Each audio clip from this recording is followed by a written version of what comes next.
자료. 네.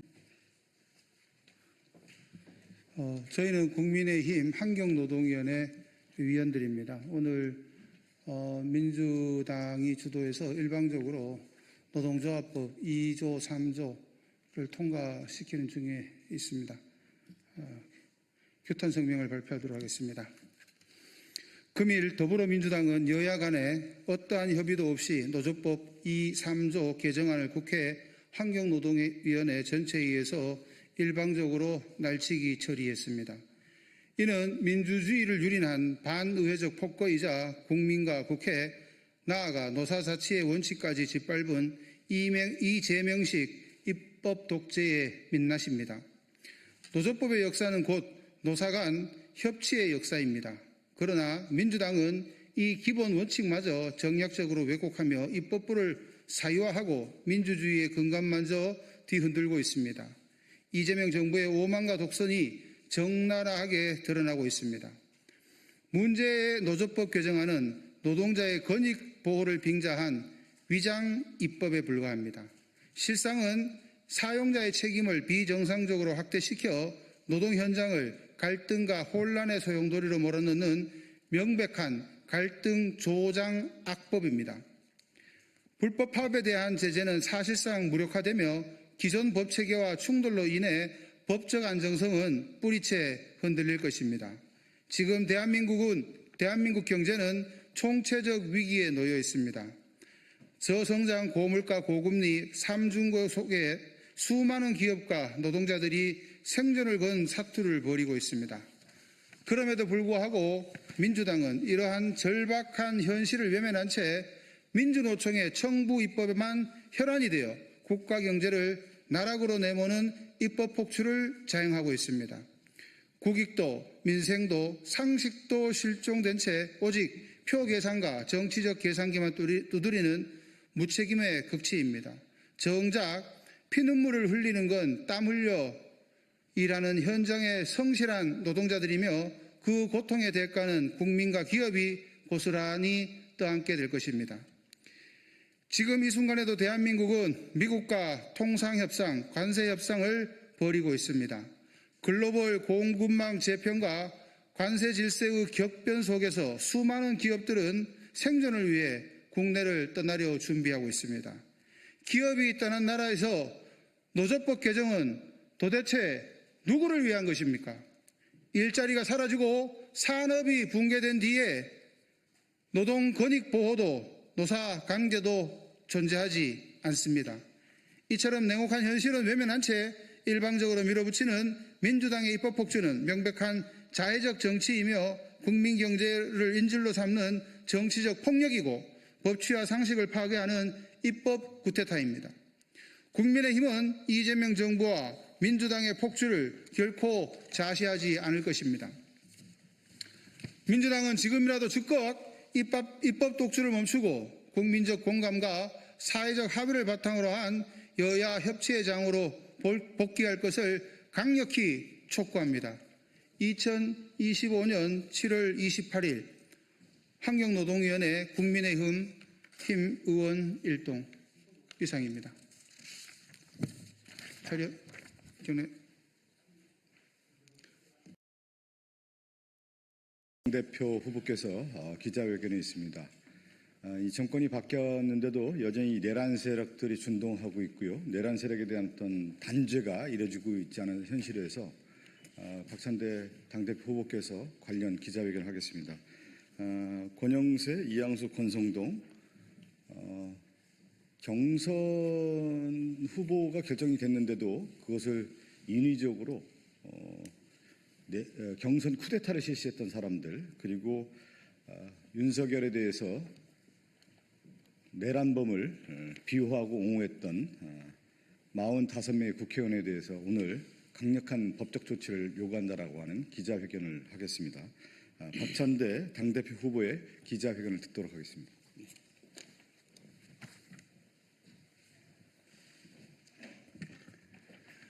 민주당 당대표 후보 박찬대입니다. 윤석열의 방패를 자처한 국힘당 의원 45인과 경선 쿠데타 3인에 대해서 끝까지 책임을 묻겠습니다. 법으로 단죄하겠습니다. 윤석열 방패 45인과 경선 쿠데타 3인 끝까지 책임을 묻겠습니다. 법으로 단죄하겠습니다. 존경하는 국민 여러분, 사랑하는 당원 동지 여러분, 더불어민주당 당대표 후보 박찬대입니다. 저 박찬대는 국민과 당원 여러분께 분명히 약속드립니다. 대한민국의 헌정 질서를 짓밟고 민주주의를 유린한 자들, 그 누구도 예외 없이 법의 심판대에 세우겠습니다. 오는 8월 3일 제가 당대표로 확정되는 즉시 국민의힘 권영세, 이양수, 권성동 세 의원을 고발하겠습니다. 이들이 벌인 일은 단순한 당내 정치 싸움이 아닙니다. 모두가 잠든 새벽, 경선을 조작하고 후보를 바꿔치기 하려 한 막장 사기극이자 내란 동조 세력의 대선 쿠데타였습니다. 이 과정에서 국민의 혈세가 포함된 경선 비용 160억 원을 허공에 날렸다는 의혹도 있습니다.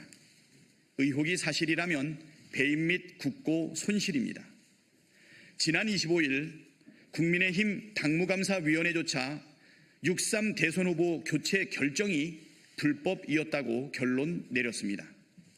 국민의힘 당내 분쟁이 아니라 공직선거법, 국고손실죄, 횡령죄가 적용될 수 있는 명백한 형사 사건입니다. 그러나 그 결과는 고작 당원권 정지 3년, 그나마도 권성동은 봐줬습니다. 국민을 속이고 선거제도를 유린한 자들에게 이런 솜방망이 처벌이 과연 합당합니까? 대한민국의 선거를 농락한 자들이 당내 징계 하나로 끝내고 넘어간다면 법은 누구를 위한 것입니까? 당시 대선 후보였던 김문수 전 지사도 한덕수 후보의 선거운동은 선거법 제88조 위반이며 당 지도부는 매수 및 이해 유도죄에 해당한다고 명확히 지적한 바 있습니다. 검찰은 왜 수사하지 않았습니까? 이들이 윤석열 대통령의 최측근이기 때문입니까?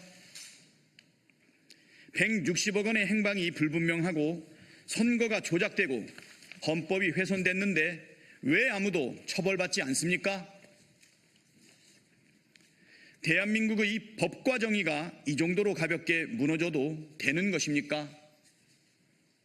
권영세, 이양수, 권성동 의원, 불법 권력 찬탈을 실행해 옮긴 주범들이 반드시 그 대가를 치르게 하겠습니다. 이게 끝이 아닙니다. 윤석열의 방패막이 역할을 한 국민의힘 45명 역시 추가로 고발하겠습니다. 이들은 국가와 헌법의 수호자가 아닌 내란범의 방패가 되었습니다. 45명의 을사오적은 윤석열 체포를 막기 위해 인간띠를 만들고 사법 절차를 무력화시켰습니다. 이것은 내란 동조이며 특수 공무집행 방해죄에 해당합니다.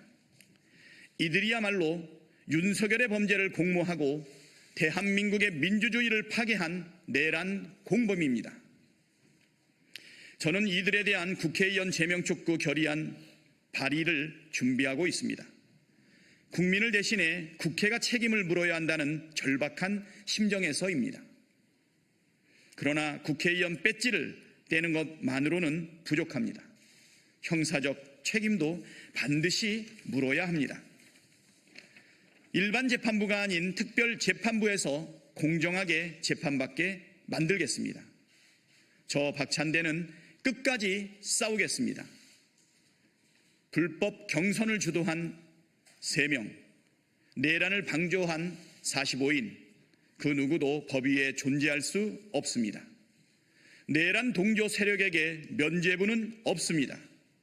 그들이 짓밟은 헌정 질서와 민주주의는 그대로 복구되지 않습니다. 철저한 단죄만이 답입니다. 저는 반드시 묻겠습니다. 반드시 단죄하겠습니다. 끝까지 싸우겠습니다. 감사합니다.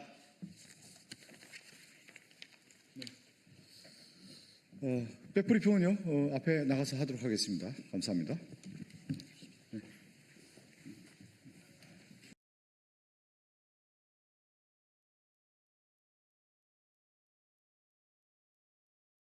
안녕하십니까. 사회민주당 대표 국회의원 한창민입니다. 오늘은 민생과 민주주의 회복을 위한 4대 개혁입법을 완수하자는 취지로 기자회견을 하도록 하겠습니다. 민생과 민주주의 회복을 위한 4대 개혁입법, 내란 세력의 방해를 뚫고 당당히 완수합시다. 내란 청산과 사회 대개혁이라는 국민의 열망을 품고 시작한 국민주권정부가 오늘로 출범 55일째를 맞습니다. 새 정부 출범 후 민생회복, 재난대응, 일터의 안전, 남북관계 및 외교 정상화를 위한 개혁 조치가 빠르게 진행되고 있습니다. 3대 특검 수사로 윤석열, 김건희 일당의 내란과 국정농단의 진상을 규명하는 것도 속도가 붙었습니다. 내란 세력의 흑막이 하나둘 드러나고 있습니다. 하지만 국정안전과 특검 수사에 비해서 국회의 개혁 입법은 더디기만 합니다. 윤석열 내란을 동조 또는 방조했던 국민의힘의 발목 잡기도 여전합니다. 이러한 현실을 뚫어야 합니다. 진정한 내란 종식은 내란 세력에 대한 단호한 처벌과 함께 내란 세력이 가로막은 개혁을 완수하는 것입니다. 지금 국회의 최우선 과제는 윤석열이 거부한 개혁을 신속히 처리하는 것입니다. 그것이 지난 겨울을 함께 이겨낸 국민의 준엄한 명령입니다. 저와 사회민주당은 노조법, 방송3법, 상법, 농업4법을 민생과 민주주의 회복을 위한 4대 개혁 입법 과제로 규정하고 7월 임시국회에서 반드시 통과시킬 것을 강력히 촉구합니다. 첫째, 노조법 2, 3조 개정안이 온전한 본회의를 통과할 수 있도록 최선을 다합시다. 어제 상임위에서 통과한 노조법 개정안은 비록 플랫폼, 프리랜서, 특수고용 노동자들의 노동자성이 존중되지 못한 것이 큰 아쉬움으로 남지만 간접 고용 노동자들이 진짜 사장과 교섭할 수 있고 부당한 손배 가압류를 제한할 수 있다는 점에서 의미 있는 진전입니다. 더는 비정규직 노동자들이 원청과 교섭하기 위해서 스스로 철창에 가두고 고공에 오르는 일은 없도록, 그리고 더는 노동자들이 감당할 수 없는 손해배상 청구와 가압류에 고통받는 일이 없도록 이번에는 끝을 봐야 합니다. 둘째, 윤석열의 거부권으로 무산된 농업4법 개정이 후퇴 없이 완수되어야 합니다. 특히 농민들이 지난 개정안에서 가장 높이 평가한 농산물 공정가격 보장제도를 반드시 포함시켜서 기후재난과 농산물 개방 압력에 맞서 식량 주권과 농민들의 삶을 지키는 농업개혁을 이뤄내야 합니다. 셋째, 38년 묵은 공영방송의 지배구조를 이번에는 꼭 바꿔내야 합니다. 그동안 여야 정당이 법률에도 없는 추천권을 행사하며 정권이 바뀔 때마다 낙하산 사장, 언론 장악 논란이 반복되었습니다. 정치권의 개입을 최소화하고 시청자, 학계, 종사자 등 다양한 주체들이 참여하도록 이사회 구성과 사장 선임 제도를 개선하는 법안이 반드시 통과되어야 합니다. 보도의 독립성과 제작 자율성을 뒷받침하는 임명동의제 역시 이미 많은 언론사에서 시행되는 제도입니다. 법률로 의무화해서 정권이나 대주주 교체에 따라 내부가 휘청이는 일이 없도록 이제는 만들어내야 합니다. 추후 지상파 민영방송과 종합편성 채널 전체로 이 법이 적용되었고 확대되어야 합니다.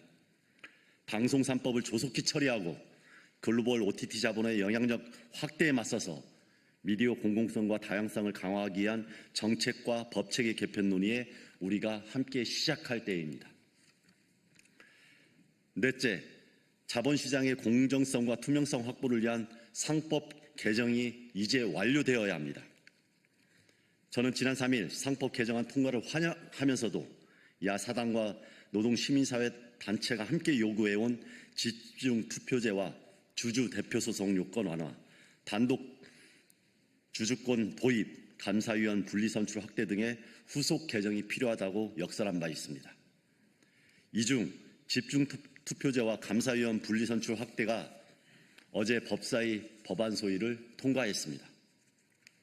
참으로 다행입니다. 상법 개정은 이번 재계와 국민의힘 주장처럼 기업 활동 위축과는 전혀 무관합니다. 이른바 오너 리스크로 왜곡된 자본시장의 질서를 정상화하고 지배주주의 전횡을 방지하고 재벌의 지배구조 개혁으로 나아가야 하는 신뢰를 회복하는 조치입니다. 앞으로 기업 지배구조에서는 주주이익 보호에 머무르지 않고 노동자, 소비자, 지역사회 등 다양한 이해관계자의 목소리를 반영하는 기업의 사회적 책임 또한 높일 것입니다.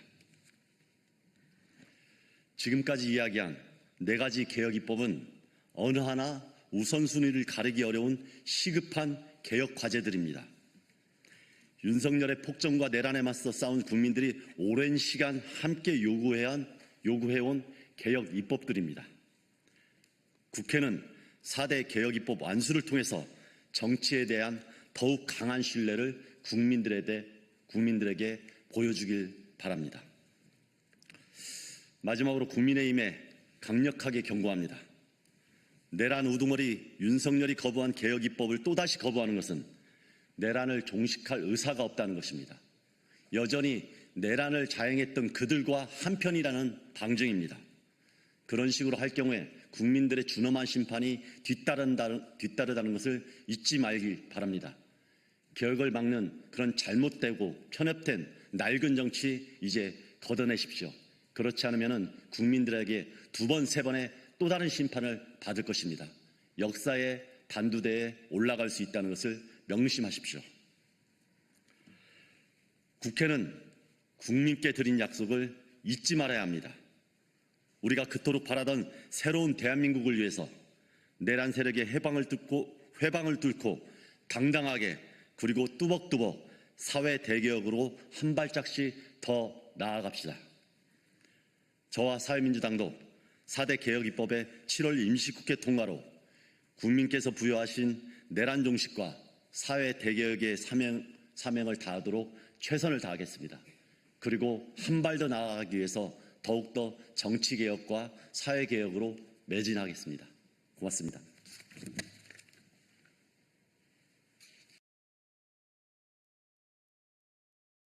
더불어민주당 박경미 대변인입니다. 3가지 브리핑 드리겠습니다. 첫 번째, 윤석열 정부의 통일교 유착 의혹. 윤석열은 검찰권을 자신의 장난감으로 여긴 겁니까? 윤석열과 통일교 간의 유착관계를 의심할 만한 사례가 또 드러났습니다. 언론 보도에 따르면 김건희 모친 최은순 씨의 동업자이자 최측근인 락천 선생의 2019년 수첩에서 통일교 화살표 윤석열이란 메모가 발견되었습니다. 2019년 당시 통일교의 관계자들은 2,200억 원대의 횡령 배임을 저지른 혐의로 검찰 수사를 받고 있었습니다. 그러나 그해 7월 윤석열이 총장에 취임하면서 수사검사가 돌연 교체되고 12월 입증할 만한 증거가 없다는 이유로 불기소 처분이 내려졌습니다. 결국 2,200억 원대 횡령 배임 사건은 5달 만에 묻혔고 통일교는 처벌을 피해갔습니다. 통일교 화살표 윤석열 메모 그리고 불기소로 이어진 수사, 이것이 과연 우연입니까? 윤석열이 검찰권을 사적 네트워크와 이익 카르텔을 위해 동원한 것이라면 권력형 비리를 넘어 검찰의 사법 정의에 대한 전면 부정입니다. 윤석열은 검찰권을 자신의 장난감으로 여긴 겁니까? 진실을 밝혀야 합니다. 락천 선생의 수첩 내용의 사실 여부, 통일교 수사 과정에서 외압이 작용했는지의 여부, 윤석열과 통일교 사이의 직간접적 연결고리에 대한 철저하고도 단호한 수사가 필요합니다. 이제 성역은 없습니다. 누구도 법 위에 설 수 없으며 국민은 진실과 정의를 원합니다. 국민을 기만하고 사법정의를 훼손한 권력형 비리 의혹에 대해서 전면적 수사를 촉구합니다. 두 번째, 신천지 대선 경선 개입 의혹에 증거 있냐는 국민의힘, 손바닥으로 하늘을 가릴 수는 없습니다. 국민의힘은 신천지 신도가 대거 입당해 경선에 개입했다는 홍준표 전 대구시장의 의혹 제기에 증거 없다고 모르쇠로 일관하고 있습니다. 사안을 은폐하려는 의도입니다. 당시 윤석열은 일반 여론조사에서 열세였지만 당원 투표에서 압도적인 승리를 거두며 후보 자리를 거머쥐었습니다. 만약 외부 종교 집단의 조직적 개입이 있었다면 국민의힘 대선 후보가 아니라 신천지 대선 후보라는 비판을 받아 마땅합니다. 그럼에도 국민의힘은 민주당도 당원이 늘지 않았느냐는 적반하장식 물타기로 본질을 흐리고 있습니다. 민주당 당원이 는 것이 신천지의 조직적 개입과 무슨 상관입니까? 본질은 외부 단체의 조직적인 경선 개입 여부이지 당원 수의 증가 문제가 아닙니다. 손바닥으로 하늘을 가린다고 진실이 감춰지지 않습니다. 특정 종교 집단이 정당 경선에 개입해 후보 선출에 영향을 미쳤다는 의혹은 민주주의의 근간을 송두리째 흔들 수 있는 중대 사안입니다. 국민의힘이 공당을 자처하겠다면 책임 있는 자세로 의혹 해소에 나서야 합니다. 지금처럼 의혹을 외면하고 오만방자한 태도로 일관한다면 국민에게 정당 대접을 받지 못할 것임을 엄중히 경고합니다. 마지막 브리핑입니다. 단전단수로 언론을 입틀막하려던 윤석열 내란 세력, 자유를 외치며 국민의 자유를 빼앗으려 했습니다.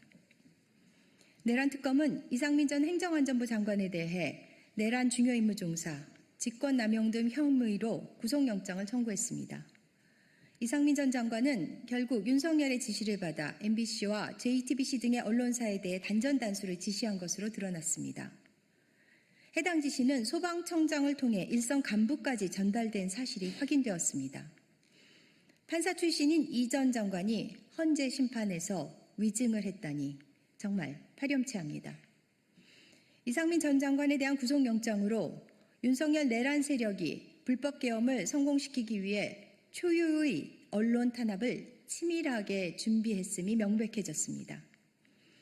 경찰과 소방 등 국민 안전을 지켜야 할 책임자가 본분을 망각하고 불법 계엄을 앞장서 도운 것도 모자라 언론사를 물리적으로 봉쇄하려는 시도를 했습니다. 전두환 신군부가 계엄을 앞세워 언론을 장악하고 보도를 통제했던 야만적인 행위를 윤석열 내란 일당이 21세기에 그대로 답습하려 했다는 사실에 참담함과 분노를 금할 수 없습니다. 독재를 욕하면서 독재국가를 만들려고 했다니 헛웃음만 나옵니다. 국민에게 자유를 빼앗으려고 한 내란 세력이 자유를 외치고 있으니 기가 찹니다. 윤석열 내란 일당의 언론 탄압 기도는 민주헌정 질서를 유린한 중대 범죄입니다. 다시는 언론의 자유가 국가 권력에 짓밟히지 않도록 윤석열 일당의 국헌 문란 범죄를 사법 정의의 이름으로 단죄해야 합니다. 네, 이상입니다. 감사합니다.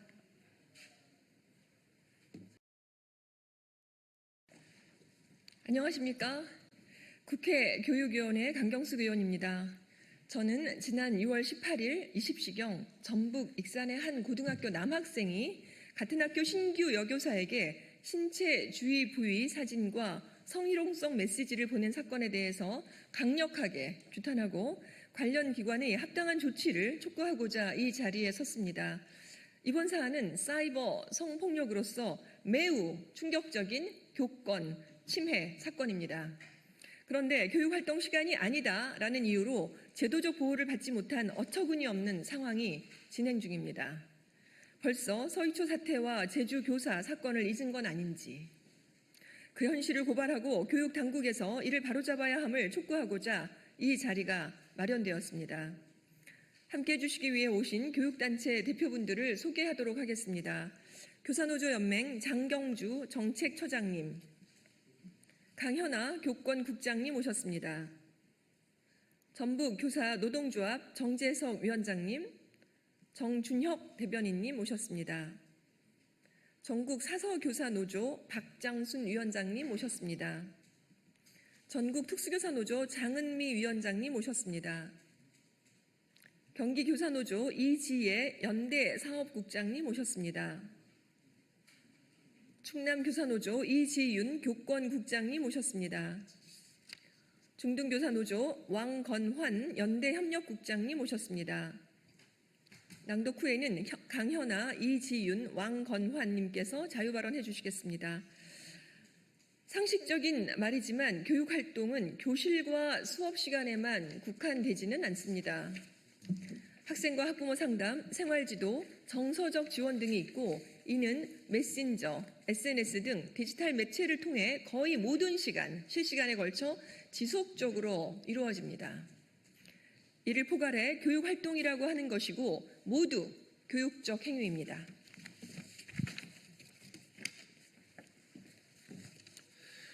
전북 익산의 한 고등학교에서 벌어진 이 사건은 제자인 남학생이 신규 여교사에게 인스타그램 계정으로 다이렉트 메시지, DM을 보내면서 벌어진 일입니다. 이 남학생은 자신의 신체 주요 부위를 촬영해 신규 여교사에게 사진을 보냈고 여기에 더해 성희롱성 메시지까지 보냈습니다. 이 신규 여교사는 큰 수치심과 충격을 받았습니다. 사건 이후 일부 학생들이 이 사건을 이미 알고 있다는 것에 또 한 번 상처를 받았습니다. 이윽고 교사는 정상적인 수업 진행이 어려운 상태에 이르렀습니다. 해당 사진과 메시지는 인스타그램에서 1회 열람 후 삭제되는 방식이어서 증거 확보도 어려웠습니다. 사안 자체가 이렇게 큰 문제였는데 이후 처리 과정에서도 큰 문제가 발생했습니다. 피해를 받은 신규 여교사는 교육활동 침해를 호소하며 학교에 신고했고 학교는 익산교육지원청에 사안을 보고했습니다. 이 신규 여교사는 사건 직후인 6월 19일에 전북특자도 교육청에도 법률 지원 신청서를 제출했습니다. 이에 전북자치도 교육청은 법률 문서와 중대사안 보고 요청을 익산교육지원청에 2차례 진행했었고 전북자치도 교육청은 교육부에 6월 25일에 중대사안 보고를 했습니다. 심지어 전북자치도 교육청은 전화까지 해서 퇴학감이라고 전했는데 익산교육지원청은 20일이나 지난 7월 8일에서야 중대사안 보고를 뒤늦게 했습니다. 상급기관에 여러 차례에 걸친 자문과 요청도 무시한 것입니다. 결국 7월 14일 익산교육지원청은 교권보호위원회를 열었는데 만장일치로 교권 침해가 아님을 결론 내렸습니다. 이 사안이 교원지휘법 시행령이 명시한 성폭력처벌법 제2조 제1항에 해당되지 않는다며 교육활동 시간의 발생이라는 이유로 침해 인정을 하지 않은 것입니다.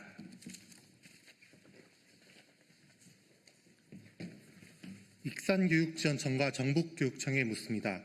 이 사안이 중대한 성폭력 사안이 아닙니까? 이 사안이 교육활동 침해 행위가 아닙니까? 지금 대한민국에서 SNS를 안 쓴 사람이 어디 있으며 교육활동 침해가 성립이 안 된다는 근거가 어디 있습니까? 이는 피해 교사의 고통뿐만 아니라 현장 교사의 현실을 철저히 외면한 판단입니다. 교육활동 침해로 인정되지 않을 경우 피해 교사는 상담, 치유, 휴식 등 적절한 회복 지원을 받지 못하며 가해 학생에 대한 교육적 조치나 징계도 어렵습니다. 교육부와 전북교육청, 그리고 익산교육지원청에 다시 묻습니다. 큰 충격과 아픔을 겪은 이 교사는 어떻게 해야 합니까? 누가 어떻게 책임을 져야 하는 것입니까? 교사 홀로 감당해야 합니까? 중대사건도 교육활동 침해도 아니라면 과연 어떤 사안이 중대사안이라고 교육활동 침해라고 할 수 있겠습니까? 지금 교육 현장은 교사에 대한 침해가 일상적으로 발생하고 있는 매우 위태로운 상황입니다.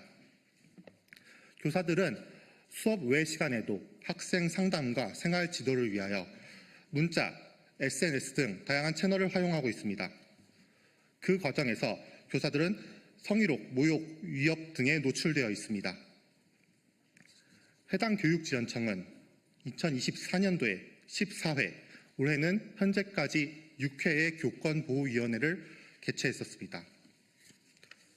그러나 교권 침해로 판정된 결과는 단 한 차례도 없었습니다. 또한 2년 전에는 유사한 성추행 사건이 발생했으나 교권보호위원회조차 없었던 사실도 있습니다.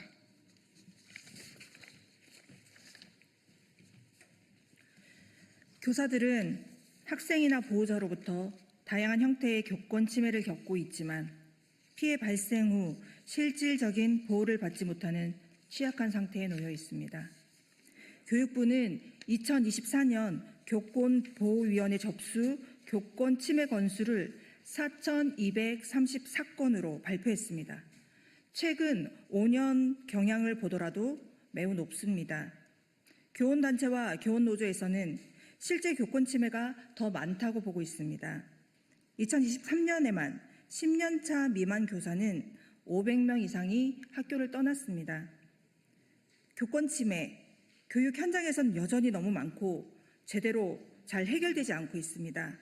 이대로 둘 것입니까? 서희초 사태와 제주 교사 사건을 잊은 것입니까? 여기에 더해 교권보호위원회의 구조적 한계도 큽니다. 실제로 현행 교권보호위원회는 현장 교사의 관점을 제대로 반영하지 못한 채 운영되고 있습니다. 평교사위원회 비율이 10% 미만이거나 아예 없는 경우도 있습니다. 위원회 다수는 교육 현장 경험이 부족한 외부 인사이며 위촉 과정도 불투명합니다. 이번 전북 익산 사건에서 SNS를 통한 성폭력이 교권 침해로 인정되지 않았는데 사안이 위원들의 해석에 따라 결과가 달라질 수 있음을 보여줍니다. 또한 교권보호위원회가 정작 교사를 보호하기 위한 조직임에도 불구하고 실제로는 교사를 보호하지 못하는 현실을 그대로 보여주는 사례가 될 것입니다. 교권보호위원회가 교권침해위원회가 되는 우픈 현실입니다. 교권보호위원회는 단순한 심의기구가 아니라 교사를 보호하는 마지막 보루이자 유일하게 기댈 수 있는 제도적 장치입니다. 위원회 구성의 전문성 강화, 평교사 비율 확대, 위촉 과정의 투명화, 이런 기준의 현실화 없이는 제도에 대한 신뢰 회복은 불가능합니다.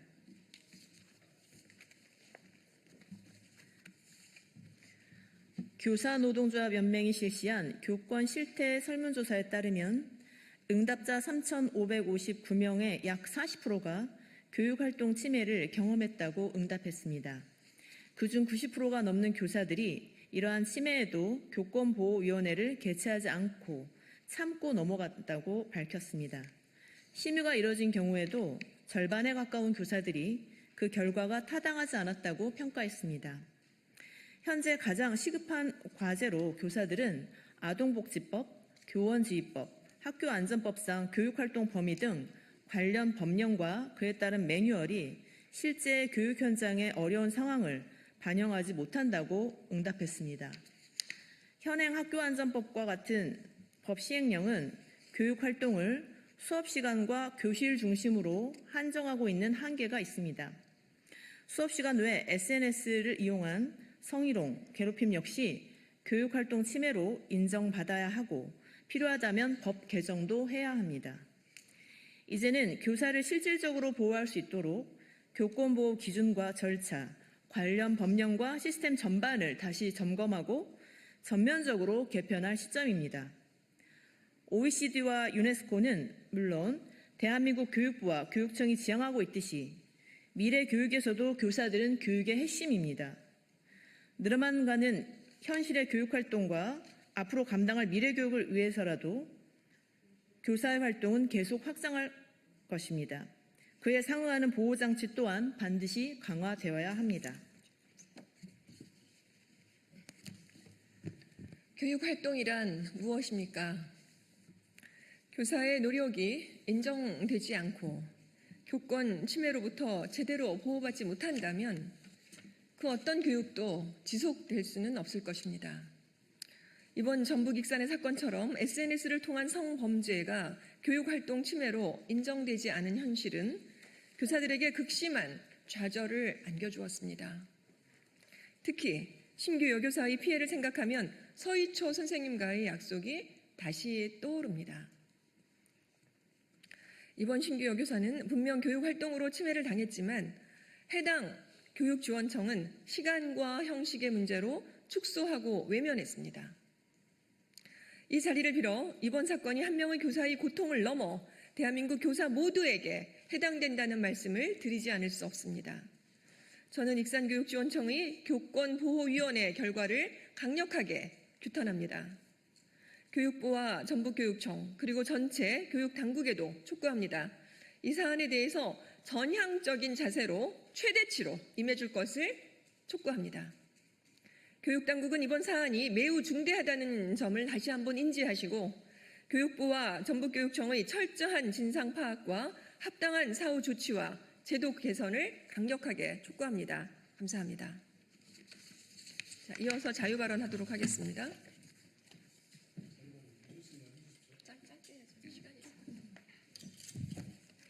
네, 안녕하세요. 전북교사노동조합 수석 부위원장 강연아입니다. 저는 오늘 이번 디지털 성범죄 사건의 피해 선생님과 함께 나눈 이야기를 바탕으로 그 목소리를 대신 전하고자 이 자리에 섰습니다. 처음 이 사안을 접했을 때 익산교육지원청이 내린 교육활동 침해 아님이라는 결정을 도저히 납득할 수 없었습니다. 피해 선생님은 학생들의 동기 유발과 상담 등 교육적 선의를 가지고 SNS 계정을 운영해 왔습니다. 하지만 그 교육적 선의는 익명의 학생에 의해 무참히 짓밟혔고 교사는 심각한 디지털 범죄의 피해자가 되었습니다. 더욱 안타까운 것은 가해 학생이 그 행위를 동학년 학생들에게 소문으로 퍼뜨려 선생님은 명예훼손으로 2차 피해를 입게 되었다는 점입니다.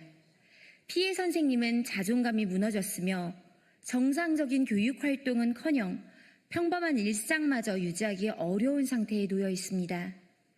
그토록 사랑하는 학생들과의 소통조차 두렵게 느껴지고 교사로서의 사명감을 지키며 살아가는 일이 점점 버겁게 느껴진다고 털어놓으셨습니다. 우리 사회에서 성범죄의 피해자는 피해를 입었으나 오히려 주변의 따가운 시선과 소문 등으로 2차 가해를 당합니다. 허위 사실과 왜곡된 소문은 이제 그만 멈춰주십시오. 이 사건에 연루된 이들 사이에 책임 떠넘기기도 또 누군가의 고통을 농담거리로 소비하는 일도 모두 멈춰주시길 간곡히 요청드립니다. 깊은 상처를 입은 선생님이 다시 교단에 설 수 있도록 따뜻한 지지와 진심 어린 배려를 보내주시길 부탁드립니다. 피해 선생님은 지금도 여전히 교육자로서의 사명을 포기하지 않고 계십니다. 학생들의 성장을 돕는 교육자로서의 삶을 지키고 싶어 하십니다. 정작 본인은 더 이상 교단에 설 수 없을 만큼 큰 상처를 입었지만 가해 학생이 다른 학교에서라도 무사히 졸업하길 바란다는 메시지를 익산교육지원청 교권보호위원회에 서면으로 전달하였습니다. 극심한 수치심과 자책, 무력감 속에서도 여전히 교육자의 길을 살아가려는 이 선생님의 마음을 우리가 지켜줘야 한다고 생각합니다. 감사합니다.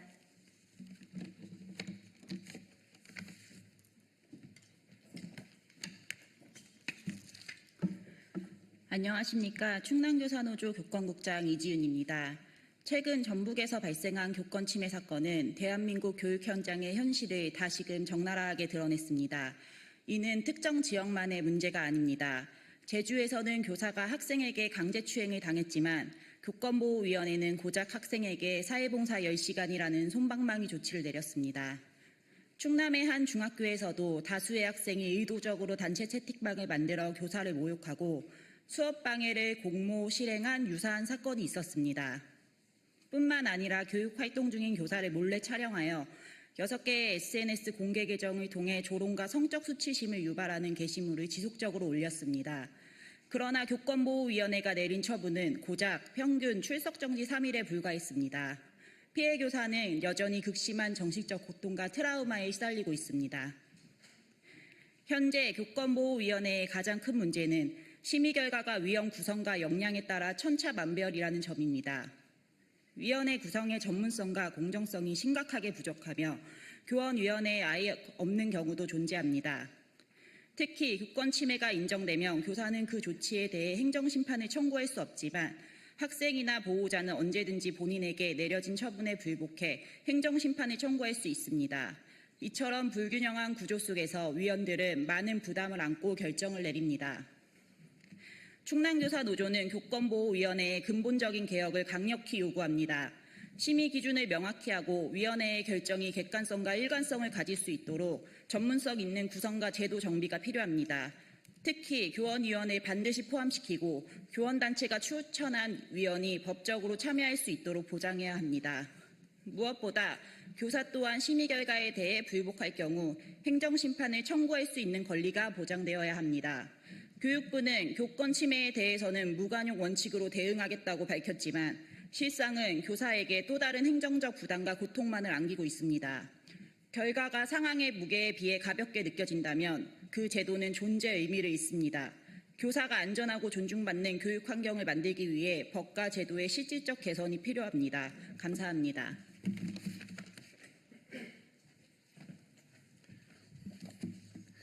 중등교사노동조합 연대협력국장 왕건환입니다. 현행 교원지휘법 제19조는 교육활동 중인 교원에 대한 침해를 규정하지만 교육활동 중이라는 개념은 정의조차 되어 있지 않습니다. 지금까지는 학교안전법의 보상 기준을 빌려 쓰고 있지만 안전사고 보상 기준을 교권보호의 기준으로 쓸 수는 없습니다. 우리는 제안합니다. 제19조에서 교육활동 중이라는 불필요한 제약을 수정해 주십시오. 그리고 통신매체를 이용한 음란행위, 불법정보 유통, 날로 심각해지는 성폭력 범죄, 명예훼손, 모욕, 협박, 스토킹, 악성 민원 등의 교권 침해에 시공간을 불문하고 대응할 수 있도록 법을 개정해 주십시오. 이것으로 기자회견을 마치겠습니다. 고맙습니다. 네, 반갑습니다. 오래 기다리셔서 죄송합니다. 김상욱 국회의원입니다.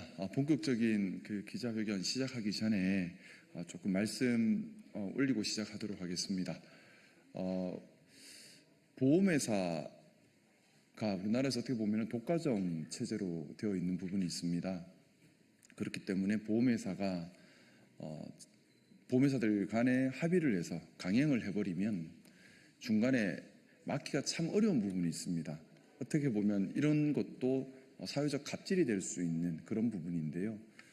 국민 대다수 일상생활에 영향을 줄 수 있는 자동차 보험과 관련된 긴급한 이런 현안이 하나 지금 생겼는데 지금 이것이 충분히 여론화되지 못하고 8월 16일부터 시행이 돼버리면 예를 들어 내가 가진 자동차가 사고가 났는데 그러면 피해자 입장에서는 당연히 원상회복하기를 원하지 않겠습니까? 그런데 그게 아니라 그 부품을 순정 부품이 아니라 확인되지 않은, 검증되지 않은 부품을 써야 되고 순정 부품을 쓰면 피해자인데 돈을 더 내야 되는 이상한 불합리한 그런 개정이 이루어지고 있습니다. 이건 국민 모두에게 좀 비상식적인 관행을 보험회사에서 지금 만들려고 하는 겁니다. 그리고 또 과연 순정 부품을 대체할 만한 성능이 있는 것인가 이걸 검증하는 것이 참 중요할 텐데 이 검증 체계가 신뢰도 있게 갖춰져 있지 않은 상태에서 또 강행되는 부분이 있습니다. 이런 문제들 때문에 저희가 좀 긴급하게 오늘 기자회견을 준비했습니다. 네, 그러면 오늘 함께 하신 분들 좀 그 사회를 좀 두고 봐주시면 좋을 것 같은데요. 좀 사회를 봐주시면서 소개드리고 직접 말씀을 좀 듣도록 하겠습니다. 안녕하십니까. 한국수입자동차정비협회 홍문표 회장입니다. 오늘 이 기자회견을 이렇게 마련해 주신 김상욱 의원께 먼저 감사의 말씀 드리겠습니다. 오늘 함께한 기자회견을 진행하게 된 단체를 소개드리도록 하겠습니다. 금방 말씀드렸던 한국수입자동차정비협회 그리고 차량기술사회, 한국소비자연맹이 기자회견을 함께하도록 하겠습니다. 먼저 한국소비자연맹에서 기자회견문을 낭독하도록 하겠습니다. 안녕하십니까. 한국소비자연맹 경지연 사무총장입니다. 존경하는 국민 여러분 그리고 언론인 여러분, 오늘은 8월 16일부터 시행 예정인 보험업 감독 업무 시행 세칙 개정안 중 자동차 보험 표준약관 개정과 관련하여 국민 여러분의 불이익과 혼란이 예상되는 바 깊은 우려를 가지고 이 자리에 섰습니다. 이번 개정안의 핵심 중 하나는 차량 수리 시 신부품의 개념을 명확히 한다는 명분 아래 OEM 부품과 함께 품질 인증 부품을 보험 수리비 인정 기준에 포함시킨 것입니다. 하지만 제도 시행 방식과 기준 설정을 보면 그 속에 소비자 선택권 제한과 공공성 결여, 그리고 산업계의 특정 이해관계가 얽힌 구조가 드러나고 있습니다. 무엇보다 서민들에게 추가 부담이 전가되고 사고 피해자조차 정당한 수리를 받기 어려운 구조가 고착될 수 있다는 점에서 우리는 이 제도를 가볍게 넘길 수 없습니다. 이미 많은 국민들께서 이번 제도 개정의 문제점을 직시하고 계십니다. 공개 청원 서명에 참여한 국민만 해도 무려 18,000명을 넘어서며 제도 개선을 요구하는 민심이 분명히 드러나고 있습니다. 이제부터 그 문제점을 구체적으로 짚어보겠습니다. 첫 번째 문제점은 순정 부품 사용 시 오히려 소비자가 더 내야 하는 기이한 구조라는 것입니다. 지금까지 소비자가 품질 인증 부품을 선택하면 OEM 부품과의 차액을 돌려받는 구조인 페이백 제도가 있었습니다. 하지만 이번 개정으로 가장 저렴한 부품을 기준으로 보험금이 책정되기 때문에 오히려 OEM 부품을 사용하고자 할 경우 소비자가 그 차액을 추가 부담해야 합니다. 결국 차량 손해 피해자임에도 불구하고 내가 원래 쓰던 부품을 그대로 쓰기 위해선 더 많은 돈을 내야 하는 상황이 발생합니다. 이 제도는 국민 정서에 정면으로 반하며 소비자의 권리를 침해하는 것입니다. 차량기술사의 김성호 회장입니다. 오늘 그 보험업 개혁 약관 개정과 관련해서 차량기술사에서는 기술적 관점에서 검토한 내용들을 말씀드리도록 하겠습니다. 먼저 품질인정 권한이 특정 단체에 집중되어 있는 구조입니다. 문제는 보험인정 부품의 품질인정을 특정 단체가 독점하고 있는 것인데요. 이 단체는 품질인정 부품 인정기관으로서의 역할을 수행하면서 동시에 국내 부품 제조사들과의 이해관계를 대변하는 단체입니다. 인정 기준의 공정성과 투명성, 객관성에 대한 우려가 나올 수밖에 없습니다. 특히 해외의 경우 품질 인정 기관은 두세 개가 경쟁하며 상호 보완 감시하는 구조인 데 비하여 우리나라는 단일 기관이 정권을 쥐고 있어 제도적 견제 장치가 전무한 상황입니다. 중소기업 활성화 명분에도 실상은 대기업 자회사 중심으로 고착화하는 제도입니다. 금융감독원은 품질 인정 부품 사용을 통해서 중소기업 부품 산업이 성장할 수 있다라고 주장하지만 실제 국내 OES 부품 시장은 대기업 자회사들이 대부분 점유하고 있으며 이들 업체는 품질 인정을 받은 부품의 상당수를 제조, 유통하는 주요 사업자들입니다. 정작 중소기업은 진입조차 어려운 구조에서 소비자 선택권 제한과 대기업 부품만 허용하는 결과는 명백히 시장을 왜곡하는 것입니다. 자동차 정비 현장의 준비 미흡으로 8월 시행이 너무 이르다는 생각을 합니다. 개정 시행일이 불과 보름 정도 남았지만 정비업계와 보험업계 현장에서는 전산 시스템의 구성과 사용, 세팅, 부품 번호, 호환성 검토 등의 작업도 제대로 준비되어 있지 않습니다. 더욱이 품질인정 부품 재고와 공급망 또한 확보되지 않았으며 이를 갖추기 위한 준비 작업도 많은 시일을 필요로 하고 있는 상황입니다. 일선에서 일하는 보험사 직원이나 정비업체 모두 어떻게 해야 하는지를 모르고 있는 상황에서 현장의 혼란만 가중시키고 있습니다. 이 상태로 제도가 시행되면 그 피해는 고스란히 국민과 일선 실무자들에게 돌아갈 것입니다.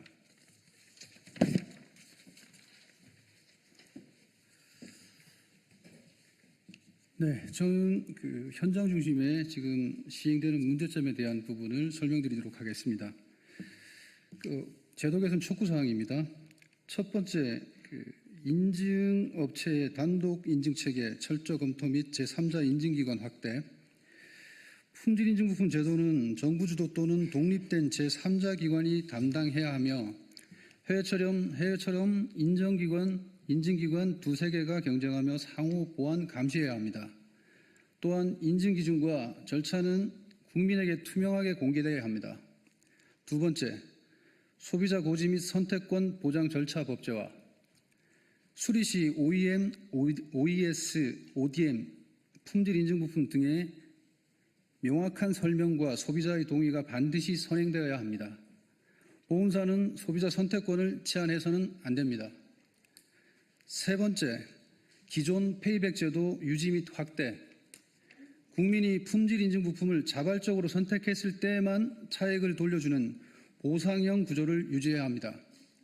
강제 저가 기준은 폐지되어야 합니다.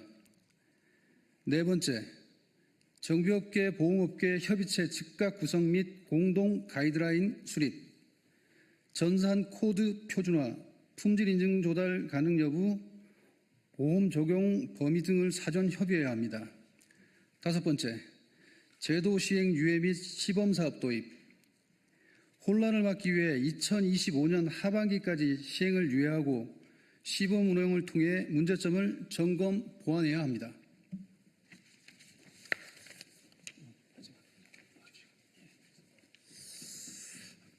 존경하는 국민 여러분, 이 자동차 보험은 단순한 민간 계약이 아닙니다.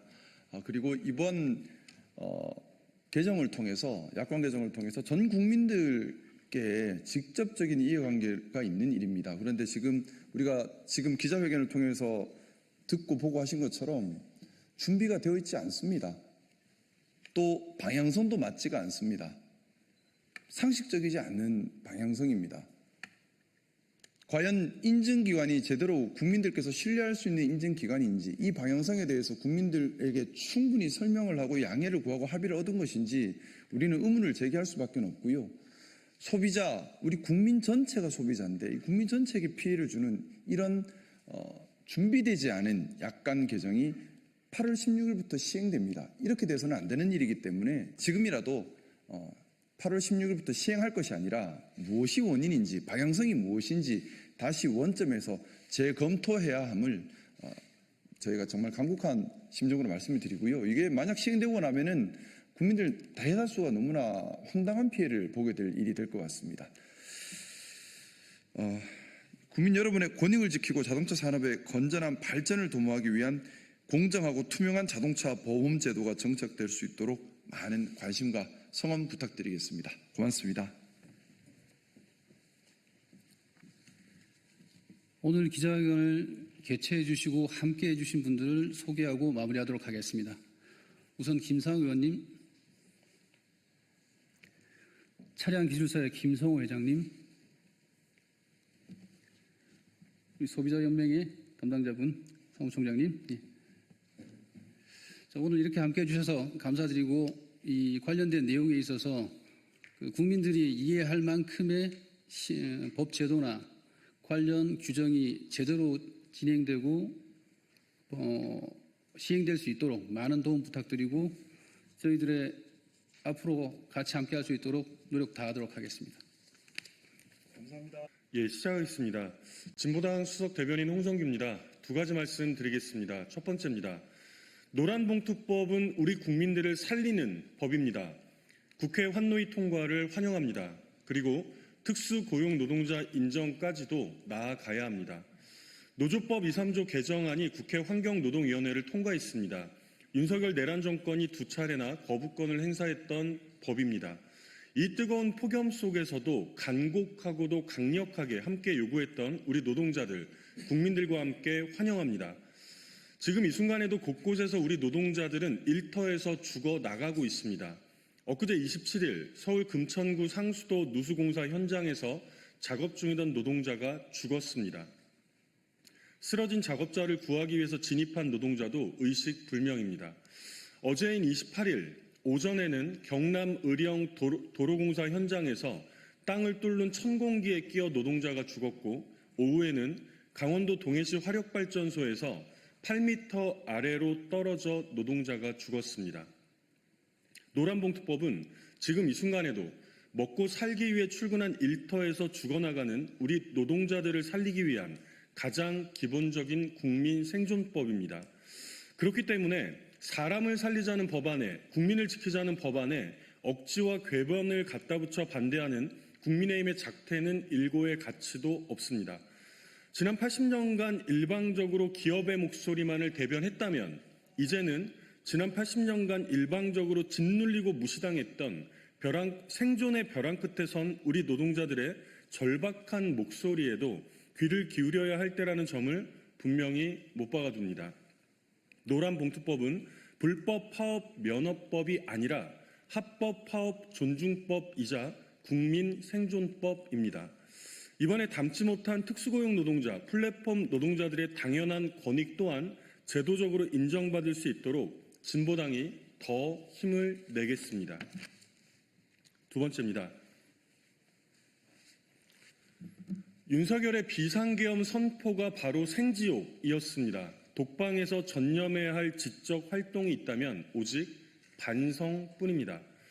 내란숙의 윤석열의 이른바 정치적 멘토로 알려진 심평 변호사가 구치소 면회를 다녀와서 너절한 한탄을 쏟아냈습니다. 일반 재소자보다 사정이 훨씬 나은 독방을 두고 처참한 주거 환경으로 생지옥이라고 주장했습니다. 입은 비뚤어져도 말은 바로 하랬습니다. 작년 12월 3일 윤석열이 선포했던 비상계엄, 국회와 우리 국민들의 심장을 정조준하여 총뿌리를 겨눴던 바로 그 내란 사태야말로 생지옥 아니었습니까? 어떤 지적 활동도 할 수 없는 처지라고도 했습니다. 검찰 출신의 내란 수괴나 그 정치적 멘토라는 변호사나 교정시설의 역할이 무엇인지 전혀 모르는 듯합니다. 구치소를 비롯한 교정시설은 그 무슨 한가한 지적 활동을 위한 곳이 아니라 자신의 범죄에 대한 반성과 성찰의 공간입니다. 최소한의 운동도 할 수 없어서 소화에 애를 먹고 있다고요? 독방 수감자에게도 당연히 보장된 운동을 본인이 거부하고 있는 것은 아닙니까? 게다가 윤석열은 오늘 김건희 특검의 첫 소환 조사마저 거부했습니다. 운동도 하고 출석도 하라는데 모두 다 거부하면서 운동 부족이라니 그야말로 지나가던 개가 풀 뜯어먹는 소리입니다. 정말로 멘토이자 변호사가 맞다면 심평은 미국과 서방 국가들의 개입 운운하는 흰수작일랑 당장 집어치우고 의뢰인에게 최소한의 반성과 성찰부터 충고해야 마땅합니다. 무엇보다 특검과 재판의 출석 요구에 성실하게 응하는 것은 기본 중의 기본 아닙니까? 이상입니다.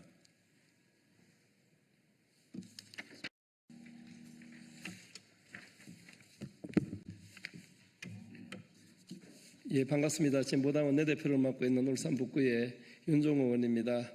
오늘은 트럼프의 부당한 통상 압력에 대해서 정부는 국익에 우선하는 협상에 임하라고 우리 조국혁신당과 사회민주당, 기본소득당이 함께 기자회견을 하게 되었습니다.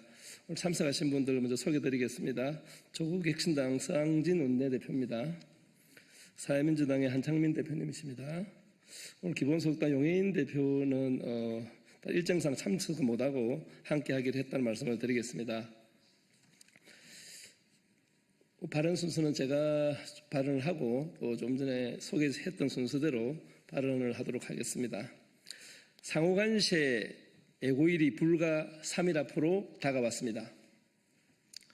통상협상이 매우 급박하게 흘러가고 있습니다. 23일에 일본, 27일에 EU가 잇따라 간시협상을 타결했습니다.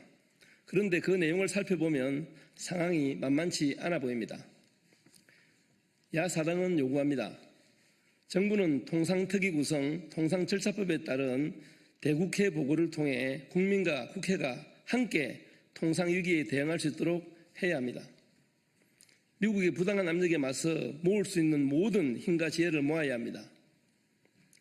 통상당국이 긴박히 움직이고 있지만 협상 테이블의 힘만으로는 뚫고 가기엔 쉽지 않아 보입니다.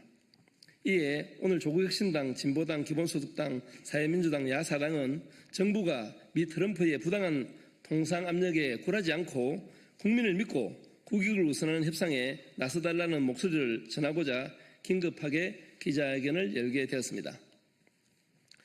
현재 일본, EU 모두 각각 25%, 30% 상호관세를 15%로 낮췄지만 일본은 5,500달러, 757조 원 투자와 보잉기, LNG 구매를 약속했고 EU는 6천억 달러, 831조 원 투자와 7,500달러, 1,034조 원의 에너지, 군사장비 구매를 약속했습니다. 일본과 EU 전체 대미 수출이 각각 1,482달러, 6,056달러임을 감안하면 엄청난 대가를 치른 것입니다. 트럼프는 간시협상이라는 미명하에 동맹을 협박하여 막대한 금액을 뜯어내고 있습니다. 불량배나 다름없는 동맹 수탈입니다. 한국에도 수백조 원의 대미 투자, 농축산 시장 개방, 국방비 정액, 무기 강매 등을 압박하며 우리 경제 안보 주권을 위협하고 있습니다. 이미 통상당국은 농축산물에 대한 전략적 판단, 패키지 딜 조율을 언급하며 우리가 내줄 카드를 저울질하고 있습니다.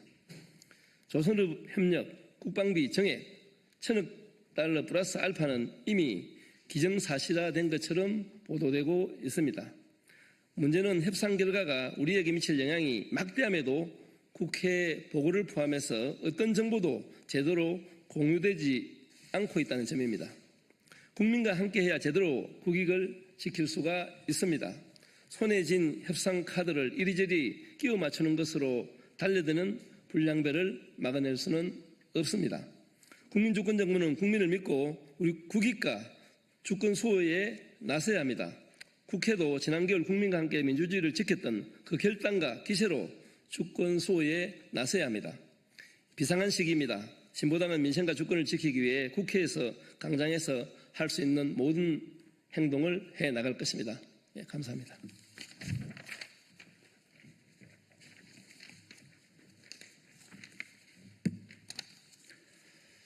조국혁신당 원내대표 서왕진입니다. 현재 한미 통상협상 과정에서 드러나는 미국의 태도는 협상이 아니라 노골적 압박입니다. 미국은 관세를 무기 삼아 상호 이익이 아닌 일방적 복종을 강요하고 있습니다. 우리는 이미 미국의 제조 부흥에 크게 기여했습니다. IRA, 즉 인플레이션 감축법 이후 한국 기업들은 배터리, 반도체, 전기차 분야 등에 100조 원이 넘는 대미 투자를 단행했습니다. 지금도 미국 조선업을 위한 수십조 원 규모의 지원 카드를 안고 관세 협상에 나서고 있습니다. 그런데 미국이 내미는 카드는 무엇입니까? 소고기 수입 확대, 농산물 검역 완화, 식량 시장 개방 등 식량 안보까지 협상 테이블에 올리라 요구하고 있습니다. 한국 농업은 더 이상 물러설 자리가 없습니다. 수십 년간 통상협상에 희생돼 왔고 그 결과는 식량 자급률 추락, 농가 부채 증가, 농촌의 붕괴였습니다. 농산물 수입에 더해 디지털 플랫폼 규제 완화, 방위비 분담금 대폭 증액, 그리고 한반도 주변 질서를 크게 흔들 전략적 유연성 압박까지 전개되고 있습니다. 지금 미국은 자국 우선주의를 내세워 PR을 가리지 않고 관세 폭탄을 퍼붓고 있습니다. 동맹국에게 오히려 더 가혹한 요구를 쏟아내고 있습니다. 이것이 과연 가치 동맹을 말하던 미국의 본심인지 엄중히 묻지 않을 수 없습니다. 이재명 정부는 국민 주권 정부라는 이름에 걸맞게 미국의 일방주의 협상에 당당히 대처하길 바랍니다. 현재의 통상협상이 매우 어렵고 불리한 상황이라는 점을 국민께 솔직히 설명하고 국민을 믿고 협상에 임하길 바랍니다. 조국혁신당은 국민 주권 수호를 분명히 하는 정부의 대미 협상 과정에서 쇄빙선이 되어 맨 앞에서 지지하고 지원할 것입니다. 이상입니다.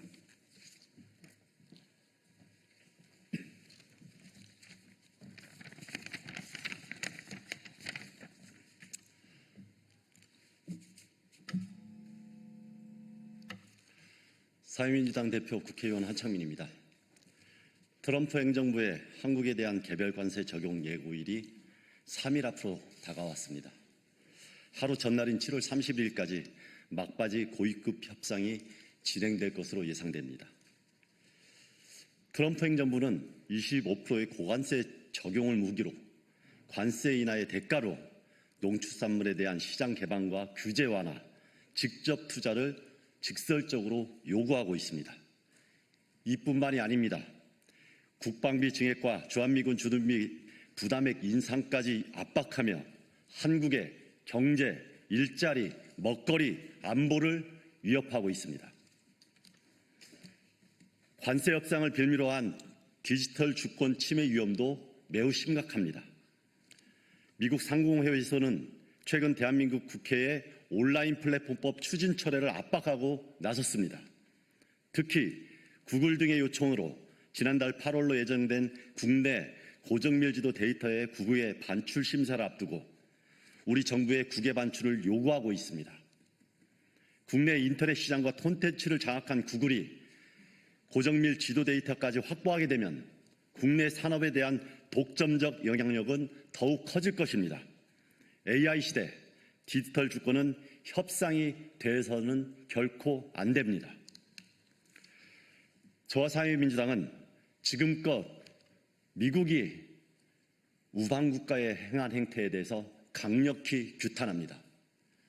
이 정도 되면은 깡패국가, 불량국가라고 이야기했던 그 내용이 생각나지 않을 수 없습니다. 상호 존중하고 서로의 이익을 극대화해야 될 이 시기에 자국 중심의 트럼피즘에 기댄 이러한 협상은 모두에게 이익이 되지 않습니다. 그 부분에 대해서 우리 정부도 정확하게 입장을 정리하고 국익과 우리 주권을 지키기 위해서 최선을 다해야 할 것입니다. 관세 적용이 코앞에 닥친 가운데 우리 국민 삶에 큰 영향을 미칠 수 있는 주요 내용이 있는 만큼 우리 국민들의 우려도 커지고 있습니다. 그만큼 국민들의 경제와 안위가 이 협상에 달려있다는 방증입니다. 우리 정부는 국민을 믿고 그리고 국권과 안보를 지키기 위해서 우리 국회와 정치권 그리고 시민사회 우리 국민들 모두와 협력하면서 이 장벽을 잘 넘어가길 기대합니다. 그러기 위해서 우리 정부의 용기가 필요합니다. 주권과 우리 정제와 안보를 지키기 위한 노력에 더욱더 깊이 고민하고 협상에 임해 주시길 당부드립니다. 이상입니다. 예, 이것으로 기자회견 마치겠습니다. 감사합니다.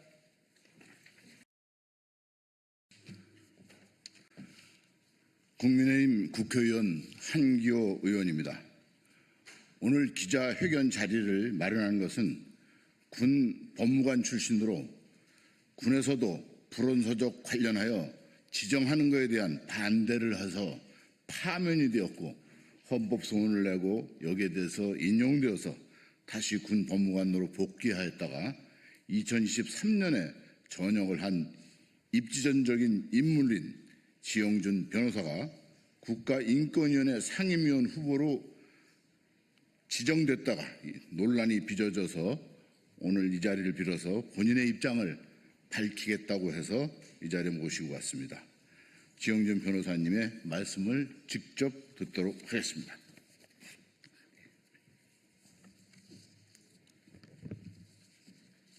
국가인권회 상임위원 지영준 후보자의 선출한 본회의 상정 보류에 대한 후보자의 입장입니다.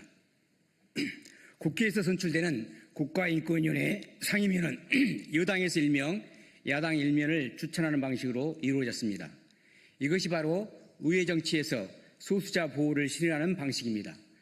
저 지영준 변호사는 7월 17일 국민의힘 몫으로 국가인권위원회 상임위원 후보자로 추천되었습니다.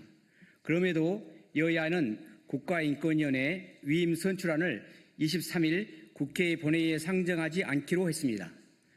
민주당 지도부는 당초 이날 국회 본회의에서 의원들의 개별 판단에 따른 자유투표를 진행할 예정이었지만 여야 원내대표 회동에서 인권위원 선출안이 상정 보류되면서 투표는 이루어지지 않았습니다. 유상범 국민의힘 원내 운영 수석 부대표는 지금까지 각 당 추천 상임위원은 그대로 인정하는 것이 관행이었지만 민주당의 반대의 직면에 통과되지 않는 불상사가 재발해서는 곤란하기 때문에 일단 보류하고 추가로 민주당과 논의하는 것으로 의견을 모았다고 설명했습니다. 국민의힘에서 부결 가능성을 고려해 여야 논의 끝에 인권위원 선출안 상정을 보류한 것으로 풀이된다는 것입니다. 언론 보도에 의하면 지영준 변호사는 2020년 총선 당시 기독자유통일당의 비례대표 후보 12번에 이름을 올렸던 전력이 밝혀지며 논란이 됐다는 것입니다.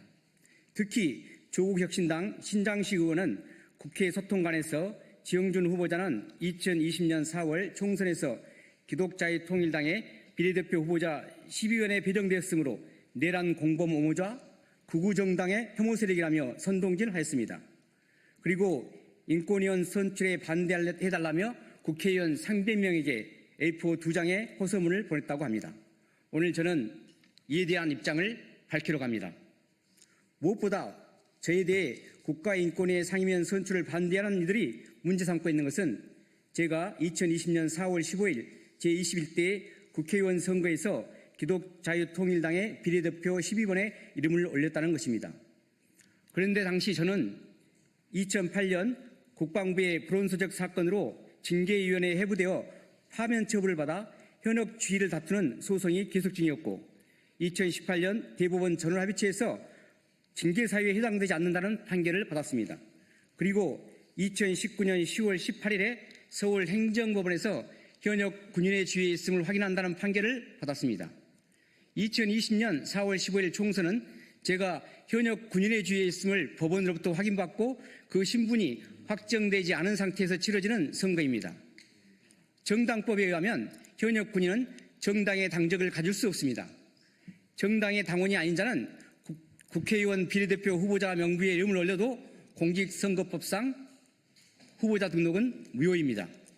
이와 같이 당시 법적 효력도 없는 기독자유통일당의 비례대표 12번을 문제 삼는 것은 다른 목적이 있음을 의심하지 않을 수 없습니다. 한편 저는 7월 17일 국가인권위 상임위원 후보자로 추천하기 한 달 전인 지난 6월 18일 순지개병 최상병 특검으로부터 대통령실에 추천된 특검 후보자 8명에도 이름을 올렸습니다. 내란 특검 등 3대 특검법에 의하면 현재 정당의 당적을 가진 자이거나 과거에 가졌던 자도 특검 보호의 결격 사유에 해당됩니다. 그런데 제출된 저의 경력은 2023년 9월까지 현역으로 되어 있어 정당의 당원이 될 수 없음이 소명됩니다. 이렇게 불과 한 달 전에 순지개벽 최상병 특검에 특검보 후보자로 추천된 사람이 내란 공범 옹호자입니까? 분명하게 말씀드리지만 소위 내란 특검 등 3대 특검 후보자가 추천된 인사를 특검 후보자로 추천된 인사를 내란 공범 옹호자라고 주장하는 것은 어불성설이고 분명한 허위 사실입니다. 앞서 본 바와 같이 순지개병 최상병 특검보 후보자 8명의 이름으로 올리게 되면 대통령님은 그중 4명을 특검보에 임명하기에 특검보에 임명될 확률은 50%입니다. 반면 기독자유통일당의 비례대표 12번에 이름을 올리면 국회의원에 당선될 확률은 거의 제로입니다. 그럼에도 후보자를 유지하게 된 것은 제가 당시 한국교회 동성애 대책협의회 인권위원으로서 추천되었기 때문입니다. 기독자유통일당은 기독교의 가치와 자유통일의 가치를 실현하는 것을 목표로 하는 가치정당인데 선거운동 기간인 2020년 3월 26일부터 4월 15일까지 21일 동안 기독교 자유통일당에서 한국교회 동성애 대책협의회 인권위원으로서 한 활동이 내란 옹호입니까? 주지하다시피 2020년 4.15 총선에서 새로 도입된 연동형 비례대표제는 소위 소수정당의 원내 진입의 길을 터주기 위한 것으로 대의정치에서 소수자 보호 원칙을 구현하기 위한 것입니다. 기독자유통일당은 원외 정당으로 정치적 소수자 또는 종교적 소수자로 구성된 소수 집단입니다. 이와 같이 정치적 소수자인 소수 집단을 구구정당 혐오 세력이라고 낙인 찍는 것, 이것이 바로 국가인권위의 혐오 표현 리포트에서 말하는 전형적인 혐오 표현입니다. 조국혁신당이 비록 원내에서는 소수 정당이지만 원내 정당이 원외 정당에 대해 내란홍보 극우 정당이라고 낙인 찍는 것, 이것이 바로 사회적 강자인 원내 정당의 사회적 약자인 원외 정당에 대한 혐오 선동이요 혐오 표현이라 할 것입니다. 만약 평등법 또는 포괄적 차별금지법이 제정되었다고 한다면 조국 혁신당 신장식은 공인으로서 공적 장소에서 이루어진 정치적 혐오 표현으로 인해 의원직을 상실하고 영구히 정치권에서 퇴출되어야 할 것입니다. 다른 한편 지영준 변호사가 국가인권위의 평등법 또는 차별금지법의 제정 및 인권정책기본법 제정 시도를 비판한 것에 대해 학생 인권을 부정하고 여성을 범죄자로 취급하는 등 근본적으로 인권위원회의 인권보호활동 자체를 부정해왔다며 허위사실로 저의 주장을 왜곡했습니다. 그래서 저의 주장은 평등법, 포괄적 차별금지법이나 인권정책기본법 같은 새로운 법률을 만드는 것에 반대한다는 것입니다.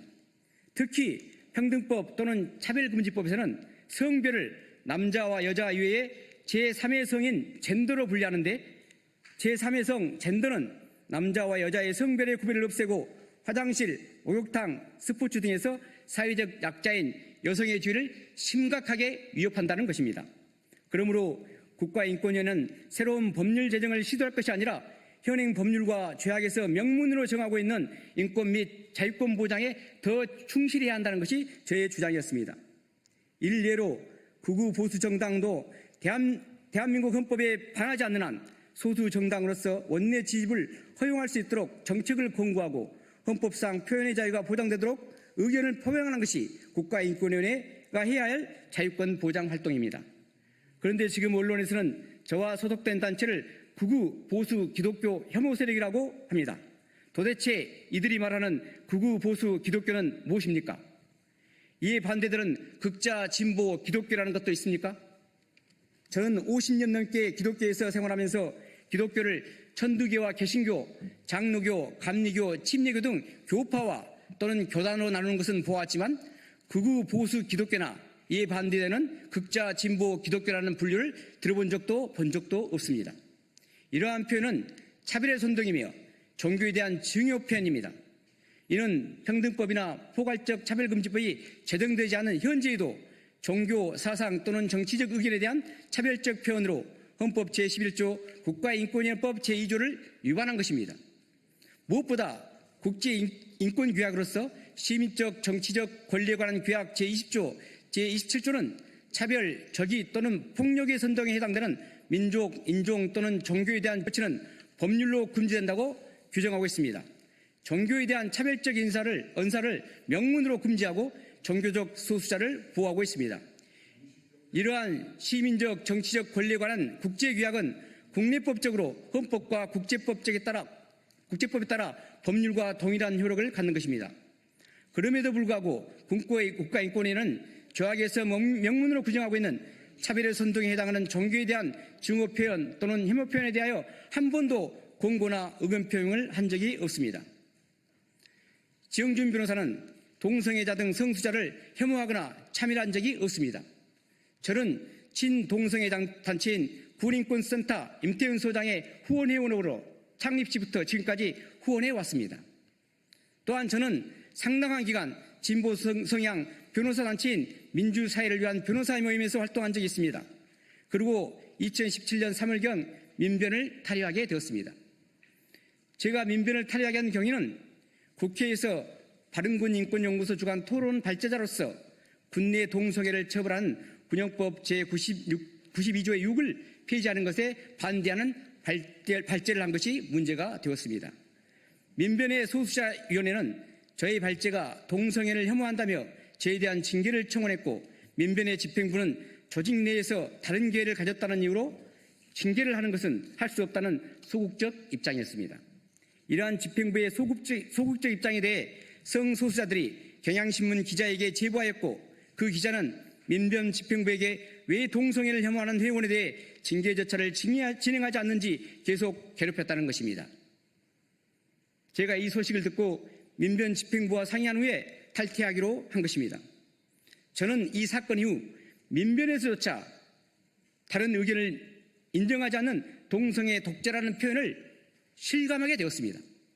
이후 저는 계속 군내 동성애 처벌 조항인 군형법 제96조의 2에 대한 존치 필요성을 주장하고 바른군인권연구소를 통해 헌법재판소에 의견서도 제출했으며 헌법재판소에서는 2023년 10월 26일 위 조항에 대해 합헌을 결정했습니다.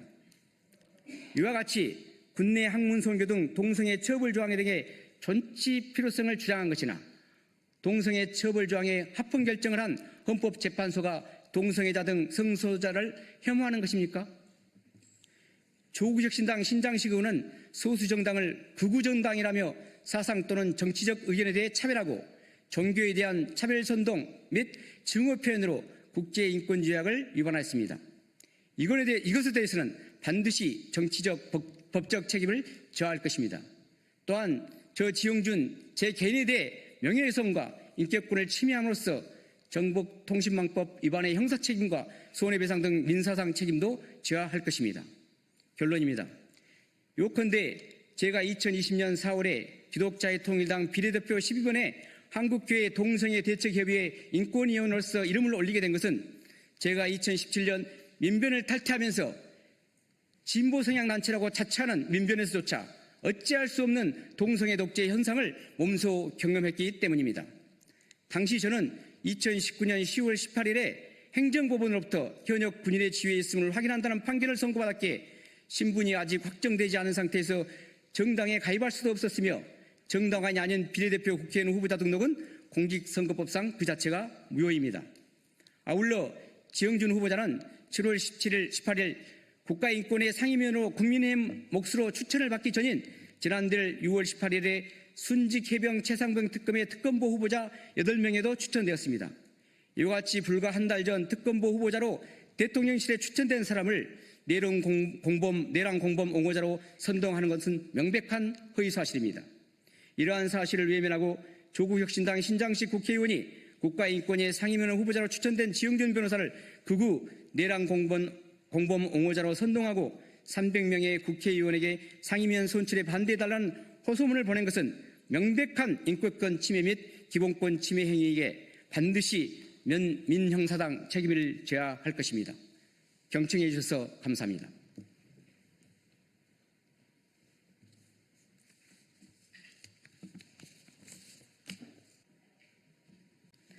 예, 진보당 원내대변인 정혜경입니다. 오늘 브리핑은 국회 윤리특위 비교섭단체 배제와 관련해서 브리핑하도록 하겠습니다. 국회 윤리특위 비교섭단체 배제 제19 감사기입니다. 다시 하겠습니다. 국회 윤리특위 비교섭단체 배제 제19 감사기의 반복입니다. 국회 운영위원회가 비교섭단체를 배제한 윤리특별위원회 구성안을 강행했습니다. 윤리특위는 국회의원의 품위 유지와 윤리적 책임을 심의 의결하는 핵심 기구입니다. 그 구성의 정당성과 대표성은 곧 국회 전체의 신뢰도이며 국회의 자정 능력을 평가하는 기준입니다. 비교섭단체를 배제한 결정은 이러한 정당성을 스스로 훼손하는 것입니다. 강력히 규탄합니다. 국회의 윤리 판단은 정당의 이해관계를 넘어야 합니다. 그러나 양당이 윤리적 판단을 독점하는 구조에서는 정치적 유불리에 따라 판단이 왜곡될 수밖에 없습니다. 제19 감사기가 반복되는 원인이 여기에 있습니다. 다양한 정당의 참여는 윤리심사의 공정성과 독립성을 담보하는 최소한의 조건입니다. 비교섭 단체의 참여 없이 윤리특위의 실효성도 국민적 신뢰도 담보할 수 없습니다. 국회는 지금이라도 배제 없는 윤리특위 구성 전면 재검토에 나서야 합니다. 이상입니다. 시작하겠습니다. 부대변인 이미선입니다. 김백 YTN 사장 사퇴는 내란 세력 부역자의 꼬리 자르기 탈주일 뿐입니다. 김백 YTN 사장이 돌연 사퇴했습니다. 내란 세력 부역자의 꼬리 자르기 탈주국일 뿐입니다. 일신상의 이유라는 변명 뒤에는 공영 언론의 정권의 홍보수단으로 만들려 한 책임을 회피하는 의도가 분명합니다. 김백 전 사장은 윤석열 정권과 YTN 최대 주주 유진그룹이 내리꽂은 낙하산 인사로 취임 직후 김건희 씨 관련 보도에 대해 공개적으로 사과하며 정권의 충성 의사를 드러냈습니다. YTN 보도를 편파로 몰고 가며 언론의 독립성을 훼손한 장본인입니다. 특히 그는 내란 사태 당시 극우 집회 취재를 직접 지시했고 보도 개입 사실을 국회에서 부인해 위증 혐의까지 받고 있습니다. 윤석열 정권의 노골적인 언론 통제 시도의 실체를 보여주는 명백한 증거입니다. 그 결과 YTN은 창사 이래 최대 적자를 기록하기도 했습니다. 김백 전 사장이 사퇴했다고 모든 책임에서 자유로운 것은 아닙니다. 우리는 내란 옹호 행위에 대해 철저히 진상을 규명하고 반드시 책임을 묻겠습니다. YTN의 문제는 김백 전 사장 개인에게만 국한되지 않습니다. 그를 사장으로 앉히고 YTN을 청부 사형화한 유진그룹, 이를 묵인하고 비호한 윤석열 정권 모두 공범입니다. 유진그룹은 지금 즉시 YTN에서 손에 떼야 합니다. 아울러 YTN 이사회는 유진그룹이 일방적으로 폐기한 사장 추천위원회와 임명동의제를 즉각 복원해 후임 사장을 선임해야 합니다. 국회 통과를 앞둔 방송법 개정안도 이를 의무화하고 있습니다. 더 이상 언론을 정권과 자본의 손에 맡겨둬선 안 됩니다. 이번 김백 사장의 사퇴는 YTN 구성원들과 언론노조, 시민사회의 끈질긴 투쟁이 만들어낸 소중한 성과입니다. 진보당은 언론 정상화를 위해 언론장악 세력을 철저히 걷어내고 YTN을 비롯한 언론의 공공성과 독립성을 되찾는 데 끝까지 함께하겠습니다. 두 번째 브리핑 드리겠습니다. 류일인 민원 사주의 면죄부 준 경찰, 검찰은 즉각 재수사 지휘하십시오.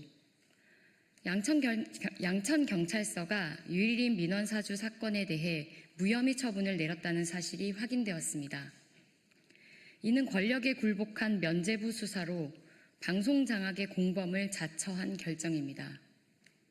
류일임 전 방송통신심의위원장은 가족, 지인 40여 명을 동원해 청부 민원을 사주하고 그 민원을 근거로 직접 심의에 참여해 중징계를 주도했다는 의혹을 받고 있습니다.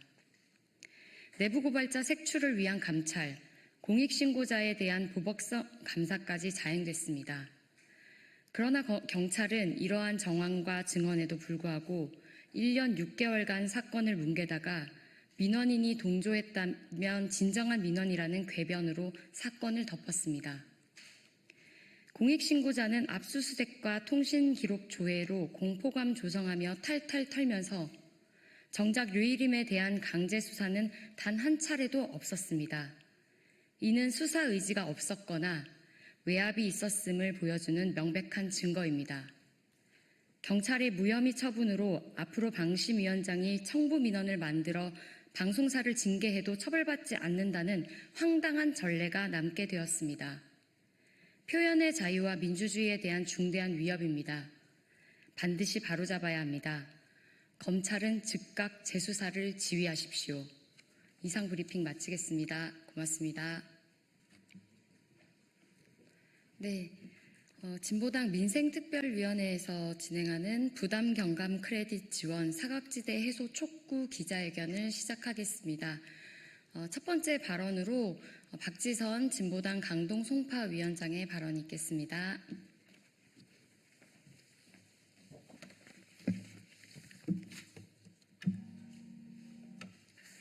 네, 안녕하십니까. 진보당 강동 송파 위원장 박지선입니다. 며칠 전 송파의 한 주민분으로부터 민원 전화를 받았습니다. 얼마 전 소상공인 부당 경감 크레딧 50만 원을 받았는데 쓸 수 있는 곳이 없다는 이야기였습니다. 지난 7월 초 중소벤처기업부와 소상공인 시장 진흥공단에서 연 매출액 3억 원 이하 소상공인에게 50만 원의 크레딧을 카드로 지급했습니다. 이 크레딧은 전기, 가스, 수도 등의 공과금이나 4대 보험료에만 쓸 수 있도록 사용처를 한정하였습니다. 이 전화를 주신 사장님은 국민연금은 이미 모두 납부한 연세이시고 나머지 3대 보험은 가입자의 부양가족으로 되어 있어 납부 의무가 없습니다. 그래서 전기, 가스, 수도 등 공과금에만 크레딧을 사용할 수밖에 없는 상황에 있습니다. 전기, 가스, 수도세로 크레딧을 사용하고자 입점 건물 관리사무소에 문의해 보니 해당 건물은 집합 건물이라 전기, 가스, 수도세가 분리되지 않는다는 답변을 받았습니다. 결론적으로 이 분은 50만 원의 크레딧을 사용할 곳이 없어진 것입니다. 중소벤처기업부에 이럴 경우에 어떤 방법이 있느냐고 문의했으나 이미 정해진 것이라 어떻게 할 수 없다는 답변만 받았습니다. 이 사정을 듣고 알아보니 이렇게 사각지대에 있는 소상공인들이 많았습니다. 집합 건물의 경우 한전에서 직접 청구서를 받지 못하는 경우가 많아 이분처럼 사용할 곳이 없는 경우가 허다합니다. 특히 연 매출 3억 원 이하의 소상공인 중 다수가 이런 집합 건물에 입점해 있습니다. 소상공인을 살리겠다는 명목으로 만들어진 부담 경감 크레딧을 실제로 사용할 수 있는 소상공인이 적다면 밑빠진 독에 물 붓기가 아닙니까? 중소벤처기업부와 소상공인시장진흥공단은 소상공인들이 크레딧을 사용할 수 있는 현실적인 대책을 마련해야 합니다. 소상공인의 부담을 경감하겠다고 했으나 크레딧의 사용처를 한정하여 결국 50만 원을 공중에 날릴 수밖에 없는 전시 행정을 바꿔야 합니다. 대책 마련을 촉구합니다. 감사합니다. 네, 바로 이어서 김성은 진보당 민생특별위원장의 기자회견문 낭독이 있겠습니다.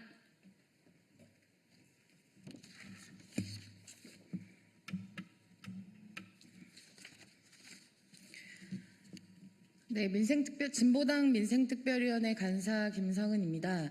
현재 진보당은 전국 각지에서 골목의 상권을 지키고 있는 중소상공인들을 직접 만나고 있습니다.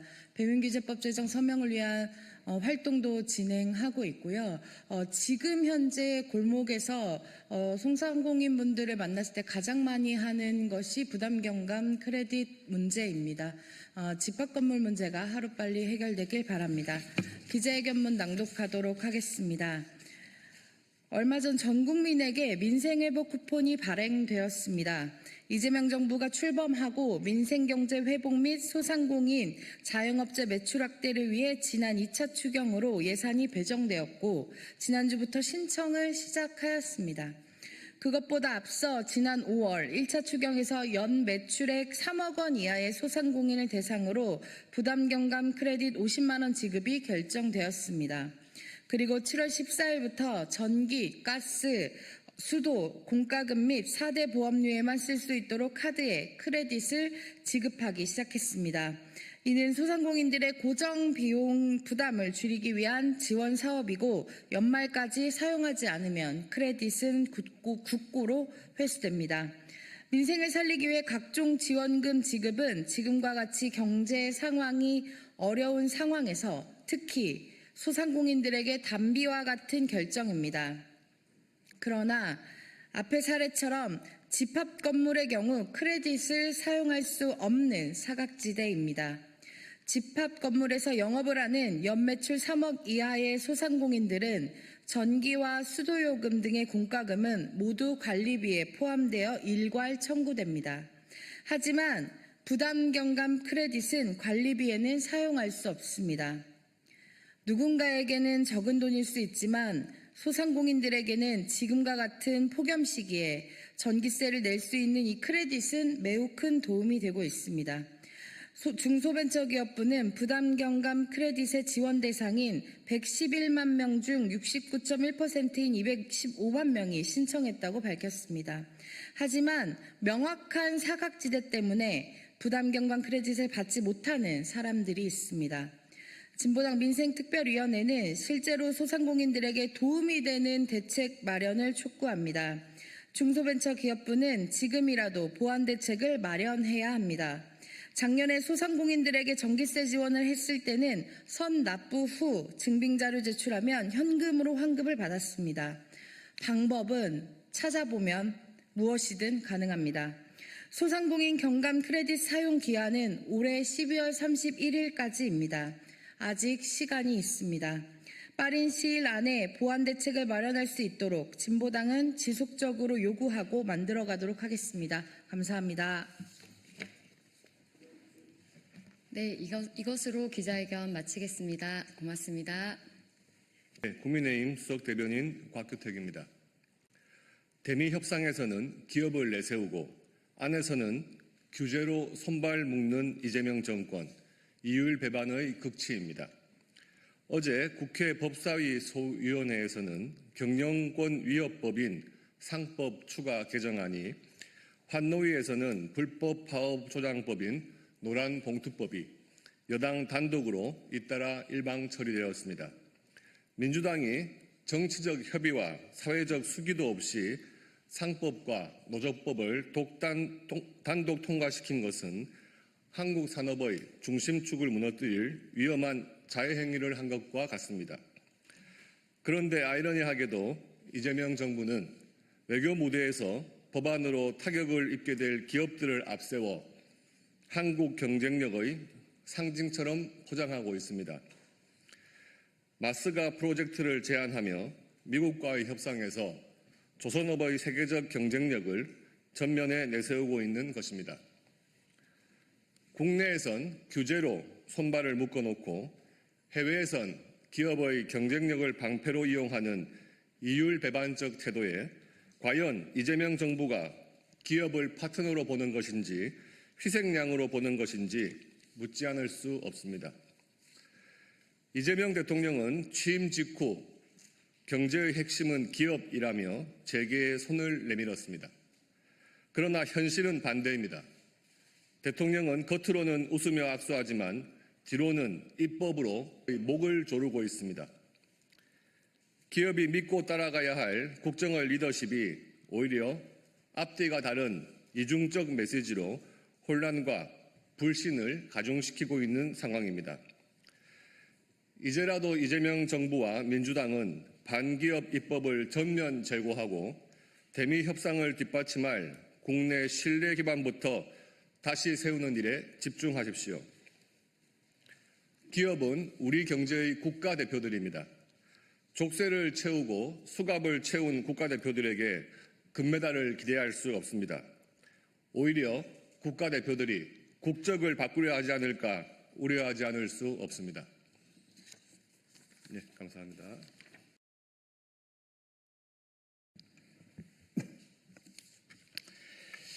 더불어민주당 원내대변인 평택시병 국회의원 김현정입니다. 죗값을 면하기 위해 대한민국 국격까지 추락시킬 셈입니까? 특검은 김건희의 죄를 더욱 엄정히 물어야 할 것입니다. 김건희는 윤석열과 함께 나토 정상회의 참석을 위해 스페인을 방문했을 때 6천만 원 상당의 목걸이, 2천만 원대 브로치, 1천만 원대 팔찌 등을 착용했습니다. 500만 원이 넘는 보석류는 신고 대상이지만 해당 기금속이 빠져 있어 문제가 되자 당시 대통령실은 기금속 3점 중 2점은 지인에게서 빌렸고 1점은 소상공인에게서 구입한 것이라고 해명했습니다. 그런데 그 목걸이가 김건희 오빠 장모 집에서 발견되자 김건희는 친오빠에게 사줬던 모조품을 다시 빌린 것이라고 말을 바꿨습니다. 세계 각국 정상이 참석하는 나토회의에 대한민국을 대표해 나가며 짝퉁을 빌려 차고 나갔다는 주장에 기가 막힙니다. 죗값을 면하기 위해 대한민국 국격까지 추락시킬 셈입니까? 만약 목걸이가 진품으로 드러난다면 김건희가 어떠한 청탁과 함께 누구한테 목걸이를 받았는지 철저히 밝혀야 합니다. 또한 죗값을 면하기 위해 거짓말로 대한민국 국격을 추락시킨 행태까지 포함해 더욱 무겁게 처벌해야 합니다. 민주당의 정책 방향은 확고합니다. 민생 회복, 경제 살리기입니다. 국민의힘이 상법과 노조법 개정안이 상임위를 통과하자 노골적인 대기업 편들기에 나섰습니다. 특히 송원석 국민의힘 원내대표는 기업을 옥죄고 시장 경제를 파괴하며 결국 대한민국 경제를 파탄으로 몰고 갈 것이라며 저주에 가까운 폭언을 쏟아냈습니다. 이번에 통과된 상법은 1,500만 주식 투자자들이 노조법 2, 3조 개정안은 수많은 하청 노동자들이 간절히 원하던 민생 법안입니다. 상법 개정안은 자산 2조 원 이상 상장 회사는 집중 투표제를 의무화하고 감사위원 분리선출 인원을 1명에서 2명으로 확대하는 것을 골자로 합니다. 상법 개정안은 기업 운영의 투명성을 확보하자는 법안이고 법사위에서 수차례의 소위원회와 2차례의 공청회를 진행하는 듯 충분한 심의 절차도 거쳤습니다.